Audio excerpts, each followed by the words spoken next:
Quero rapidamente compartilhar com você uma palavra cujo tema é as 7 frases de Jesus na cruz do Calvário.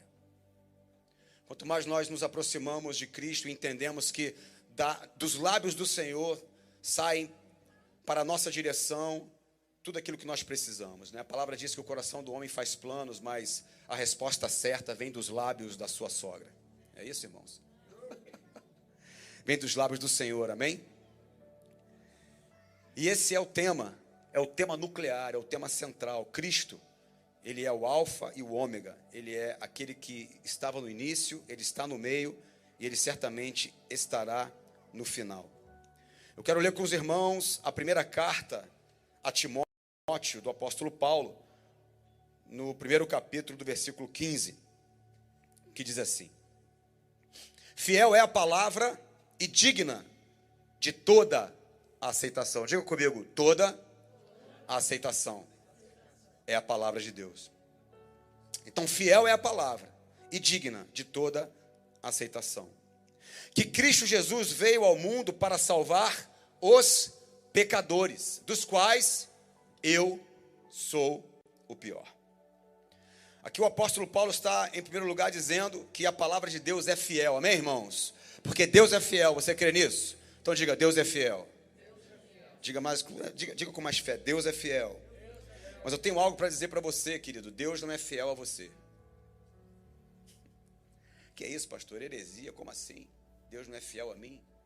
Porque muitas vezes o seu coração é enganoso e perverso. Ele pode estar levando você a caminhos que até parecem caminhos de vida, mas acaba sendo, caminhos de morte. Deus, ele não pode ser fiel àquilo que nós almejamos, sonhamos ou queremos. Deus é fiel à sua palavra. E se você for fiel à palavra, aquilo que ele diz, aquilo que sai de seus lábios, aquilo que vem de direcionamento para a nossa vida, então ele assim será fiel a você, porque você é fiel à sua palavra. Está dizendo que ele veio ao mundo para salvar os pecadores. Irmãos, você sabe muito bem que Jesus, Deus, o próprio Deus vivo, se fez carne, tabernaculou entre nós, e na cruz do Calvário, com o sangue derramado do Cordeiro, ele nos transportou do império das trevas para o reino do Filho do seu amor. A nossa salvação vem através da cruz do Calvário e Cristo nela. É Cristo, irmãos. A palavra ou o tempo não se divide antes de Maria, depois de Maria, antes de Ogum, depois de Ogum, antes de Allan Kardec, depois de Allan Kardec, não. A palavra ou o tempo ou a vida se divide antes de Jesus e depois de Jesus. E aqui eu quero compartilhar rapidamente em relação à cruz do Calvário 7 frases importantíssimas que saíram dos lábios do nosso Redentor.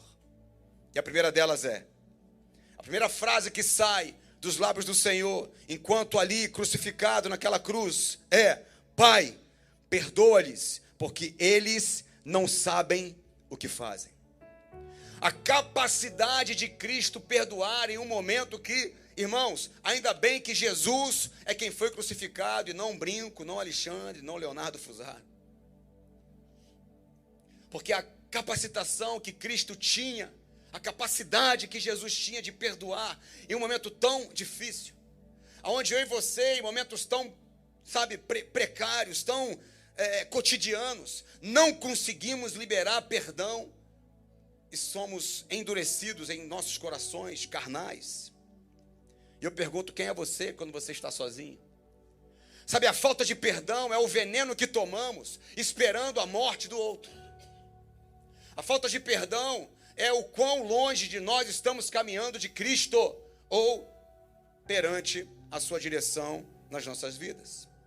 Nós precisamos desse perdão todos os dias, em função dos meus pecados, das minhas doenças culturais, da minha incredulidade, logo a falta de fé, dos meus pensamentos impuros, daquilo que eu não enxergo mais, dos meus bloqueios, dos meus posicionamentos absolutistas, aonde eu não consigo mais olhar para o meu irmão ao cair ou ao pecar e dizer para ele, eu libero perdão sobre a sua vida. Eu te peço perdão pelo que eu fiz a você. E aí o grande Pedrão vai perguntar para Jesus quantas vezes? Será que até 7? E Cristo fala o que para ele? O perdão que você deve liberar não somente é mais do que 70 vezes 7. Quantos casados nós temos aqui, irmãos? Quantos pais, né? Às vezes você fala assim para o seu filho, ó, dou-lhe uma, dou-lhe duas, dou-lhe... E Jesus diz o quê? 490 vezes você deve perdoar o seu irmão, o seu filho, o seu pai, o seu cônjuge. E na cruz do Calvário ele provou que 490 vezes não quer dizer nada, porque o perdão que ele estava liberando era para aqueles que estavam crucificando o seu próprio corpo naquela morte horrenda. E ele dizendo, Pai, perdoa-lhes, porque eles não sabem o que fazem. Então eu posso dizer tranquilamente ao meu Senhor, Senhor, perdoa-me, porque o brinco não sabe o que faz. A capacidade da gente atrapalhar o mover do Espírito Santo, porque na verdade queremos fazer aquilo que nós achamos o certo. Eu faço, eu resolvo, eu declaro, eu falo. Então nós vivemos aquilo que eu chamo de o evangelho. Tudo posso em mim mesmo que me fortaleço. E esquecemos que o evangelho não cabe no evangelho. Pequenos impérios, escute isso, igreja, pequenos impérios jamais caberão no reino de Deus. Eu não sei de onde você veio, eu não sei da sua história, eu não sei o que você está fazendo aqui, mas eu quero dizer que você está numa igreja, o nome dela é Life House, Orlando, Life em sua vida. E eu costumo dizer o seguinte, se eu não consigo me adequar no reino, se eu não consigo me preparar para o reino, para que Cristo em mim, através de mim, venha marcar uma geração, eu preciso matar tudo aquilo que se faz império dentro de mim. Tudo aquilo que vem do mundo, tudo aquilo que vem tentar manipular ou entupir, literalmente, o fluir do Espírito Santo, para que haja um povo levantado por Deus em Orlando, na Flórida, para que possamos marcar uma geração, não com aquilo que nós somos, mas com aquele que nós representamos. Perdoe-lhes, eles não sabem o que fazem. Segunda frase, vamos avançar rápido. Ele diz, tenho sede. E aqui Jesus mostra a sua identificação com a condição humana. A solidariedade de Jesus para com toda a sede a qual todos nós sentimos. Sede de água natural, sede de amor, sede de Deus, sede de vitória, sede de compreensão. A sede da conquista. Também nos traz uma reflexão da sede que devemos ter para a realização da vontade de Deus para as nossas vidas. E dizer, Deus, eu quero te conhecer mais. Deus, que seja feita a tua vontade, não a minha vontade. Que seja aquilo que tu queres e não aquilo que eu quero. Por quê? Porque eu tenho sede de fazer e praticar a vontade de Deus sobre a minha vida. Terceira frase para essa noite, que sai dos lábios do Senhor na cruz do Calvário. Te digo hoje, vírgula, estarás comigo no paraíso. Eu costumo dizer que Deus, ele inaugurou o céu com um ladrão, irmãos. E sabe o que acontece? Muitas vezes eu e você, vou falar de mim, amém, irmãos? Eu não quero dividir o púlpito com quem eu terei que dividir o céu. E isso não é uma permissividade para você andar com gente que não respeita, que não busca a santidade, que não cumpre os princípios do Senhor. Eu não estou abrindo a porta ou alargando o caminho que é estreito. O que eu estou dizendo é o seguinte, a porta que nos leva ao Senhor é estreita, mas a porta da igreja, ela tem que ser larga. Larga a ponto de você vir como está. Mas o caminho é estreito, a ponto de transformar você. E você não permanecer como você é. É a transformação do evangelho. E ele me diz também, te digo hoje, meu filho, que você também estarás comigo no paraíso. Inaugurando o céu com o ladrão, mas também absorvendo todos aqueles que não são dignos da sua presença, não são dignos de estarem, na vida eterna. Mas pela graça, que é o favor não merecido, nós somos alcançados, nós somos retirados do império, nós somos levados para a sua presença, para vivermos o sobrenatural de Deus na direção das nossas vidas. Quarta frase que sai dos lábios do Senhor, mulher, eis aí o teu filho. E para mim era ali João, né? O filho, o discípulo amado de Cristo. E ele fala, eis aí a sua mãe. Nessa frase, o Cristo estava colocando um fim em toda e qualquer possibilidade de idolatria. Onde ele dizia, olha, eu estou cumprindo o meu propósito, e a partir de agora você tem que entender que eu sou o único mediador. Não tem outro.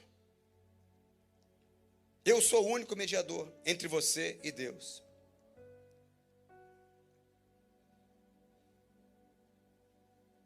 Aqui Jesus está mostrando que, escute isso, a idolatria do DNA materno morre na cruz do Calvário. A idolatria do DNA materno morre juntamente com ele na cruz do Calvário. E quando ele ressuscita como leão da tribo de Judá. Aquele que pode fazer, o único que pode fazer alguma coisa por mim e por você. Com todo o respeito que eu tenho a Maria, irmãos, e outros heróis bíblicos, mas, como falamos e dissemos aqui que a história se divide antes de Cristo e depois de Cristo. Ele é o núcleo, ele é o centro, ele é o que divide a história. Ele é o único mediador entre eu e você para com a presença do Senhor. Quinta frase que sai dos lábios do Senhor: Eli, Eli, lama sabachthani. Aqui nós aprendemos também com o nosso apóstolo que ele não chama o Senhor de Pai naquele momento. E aqui existe uma confusão muito grande do que se diz, ou do que se refere ao verdadeiro cálice que lá no Getsêmani Jesus não queria ter bebido. Muitos pregadores vão dizer que esse cálice era o ministério, que esse cálice era a crucificação, ou o próprio sofrimento que antecedeu a sua própria crucificação. Mas geralmente quando nós vivemos algo que não queremos viver, nós murmuramos, sim ou não, irmãos? Eu murmuro, irmãos. Quando você bate o dedinho mindinho na quina do armário da sua cozinha e levanta a unha do seu dedo, e você como homem, uma mulher espiritual, o que você grita? Glória a Deus pela minha unha levantada, porque ela é tão crente, que até ela se levanta para te adorar e te louvar. Te louvarei. Mas na hora da crucificação, da sua dor, Jesus não murmura, Jesus não reclama, ele perdoa aqueles que estão o crucificando, ele também salva um ladrão que está ao seu lado crucificado. Mas a única vez, entre aspas, que nós vamos ouvir e ver Jesus falando algo que ele não queria viver, é nesse momento: Deus meu, por que não me abandonaste? E este é o cálice. É como se ele pudesse falar para o Pai: olha, pode me chicotear, pode me crucificar, pode fazer o que quiser, mas não se afaste de mim nem por uma fração de segundos. Não vire as costas, não me abandone, porque aquele era um momento crucial, onde Cristo sobre ele carregava todo o pecado, toda a doença, e o Senhor não poderia compactuar naquele momento nem com a presença do próprio Filho. E ele diz: Eli, Eli, lama sabachthani. Deus meu, por que me abandonaste? O único cálice que Jesus não gostaria de ter experimentado era a ausência da presença do seu próprio Deus, do seu próprio Pai. Não podemos negociar isso. A presença de Deus sobre a sua vida, a presença de Deus sobre o seu casamento, a presença de Deus sobre a sua família, sobre o seu ministério, a presença de Deus, a Shekinah da sua glória. É Cristo em nós, a esperança da glória. Nada podemos fazer se Ele não estiver presente em nós e através de nós. Sexta frase, vamos correr. Está consumado. Eu sou a Páscoa que cobre. Eu sou a propiciação eterna. Está pago o de ontem, o de hoje e o de amanhã. Está consumado, querido. Na cruz do Calvário, Ele cumpriu o propósito. Ele cumpriu o que Ele veio fazer aqui. Sabe, o diabo pensou que estava matando o cara certo. Mas realmente, verdadeiramente estava matando o cara certo.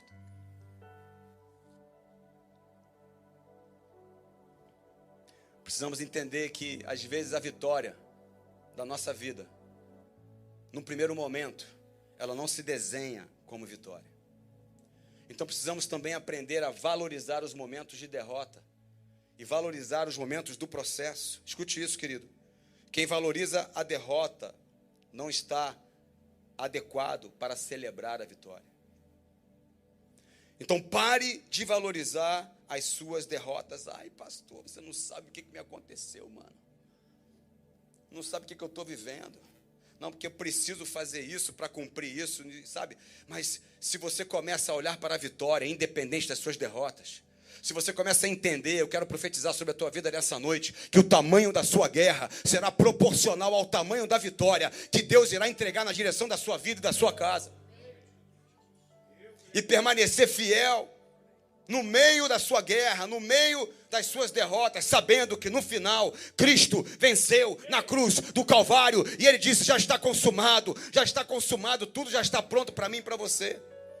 Então você entenderá que o processo não chegará nem perto daquilo que você tem para viver em Cristo Jesus, através das suas promessas.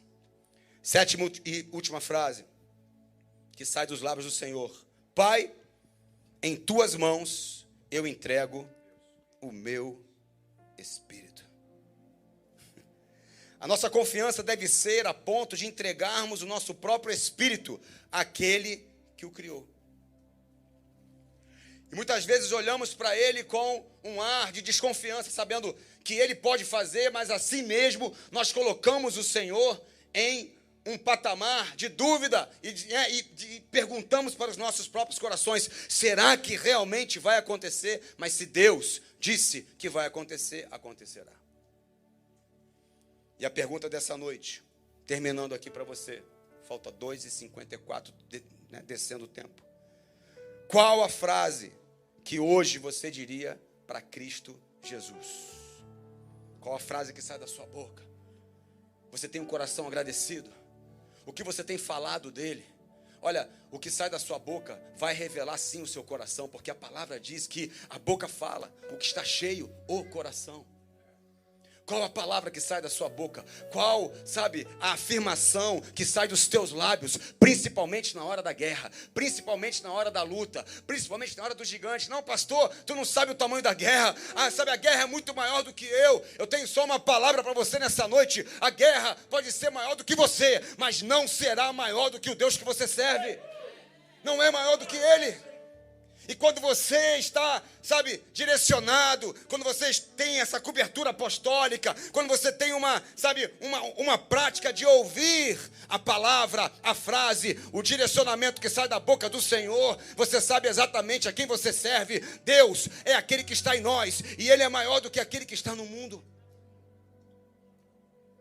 E a pergunta é, qual é a frase que sai da sua boca? É uma frase de derrota? É uma frase de dúvida? É uma frase de morte? É uma palavra que impulsiona você para a geografia da derrota ou impulsiona você para a geografia da vitória? Que nessa noite, querido, independente das suas guerras, você encha a sua boca de palavra de vitória. Você crê nisso, querido? Então dê um forte aplauso a Ele nessa noite. Fica um pouquinho de pé na sua cadeira. Falta 1 minuto. E por mais que você esteja enxergando somente uma pequena nuvem no céu, uma pequena nuvem, querido, é o suficiente para que venha uma grande tempestade de bonança na direção da sua casa. Às vezes você, olhando com os olhos naturais, você não consegue identificar e enxergar que Deus, na verdade, não precisa de nada, meu irmão, nem de uma nuvenzinha para fazer chover na direção da sua casa, na direção da sua vida, na direção do seu matrimônio, do seu ministério. Não, eu não estou preparado, mas Ele vai fazer com que você possa fluir, Ele vai fazer com que você possa proclamar. E é em você, através de você, quando você se enche dele, quando você olha e fala, eu não, retirarei os meus olhos do autor e consumador da minha fé. Quando eu olhar para o céu e mesmo que eu veja uma pequena nuvem, isso será o suficiente para crer em fé que uma grande tempestade está por vir. Uma grande tempestade está por vir. Uma tempestade seródia. Eu vejo uma pequena nuvem do tamanho da mão de um homem. homem, mas esse é o sinal que a tua chuva vai descer. Eu vejo uma pequena nuvem do tamanho da mão de um homem, mas esse é o sinal que a tua chuva vai descer. Vai chover, vai chover. Abra as comportas do céu. Diga, faz. Vai chover, vai chover. Diga, abra as comportas do céu. Eu vejo uma pequena nuvem do tamanho da mão de um homem, mas esse é o sinal que a tua chuva vai descer. Eu vejo uma pequena nuvem do tamanho da mão de um homem, mas esse é o sinal que a tua chuva vai descer. Vai chover, vai chover. Abra as comportas dos céus. Vai chover, vai chover, vai chover. Abra as comportas dos céus. Vai chover. Vai chover, vai chover, vai chover. Abra as comportas. Vai chover, vai chover, vai chover. Abra as comportas do céu. Senhor Jesus, assim como o profeta Isaías dizia que ele se envolvia com homens de lábios impuros e que ele mesmo tinha os lábios impuros. Ah, Deus, nós oramos a Ti nesta noite. Purifica os nossos lábios. Prepara a nossa inteligência para que possamos proclamar a verdade que liberta.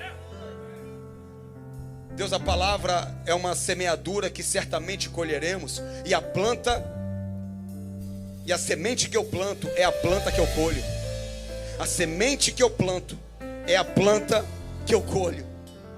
Que a minha palavra seja uma palavra de bênção. Que as frases que saem pela minha boca sejam frases de vida, sejam frases proféticas na direção dos meus irmãos, da minha família, Deus. Que toda palavra torpe, imunda, que às vezes saem da nossa boca, batem retirada hoje, não por algo sobrenatural, mas por um posicionamento de cada um de nós. Que haja manifestação da Tua glória, Deus. A preparação do Teu Evangelho através de nós, em nós e através de nós. Que possamos identificar a chuva seródia e temporã, aquela que vem para nos alcançar em totalidade de bênçãos, aquela que vem para mudar, aquela que vem para curar, aquela que vem para libertar a nossa vida. Se preciso for, faça como Isaías, mandando o anjo com uma brasa, tocando dos nossos lábios, para que haja a purificação em nós e através de nós. Nós cremos nessa palavra, Deus. Uma igreja voltada para Ti. Uma igreja, Deus, que marca uma geração com a Tua presença. Em nome de Jesus. Forte aplauso a Ele nessa noite, Lifehouse. Aleluia.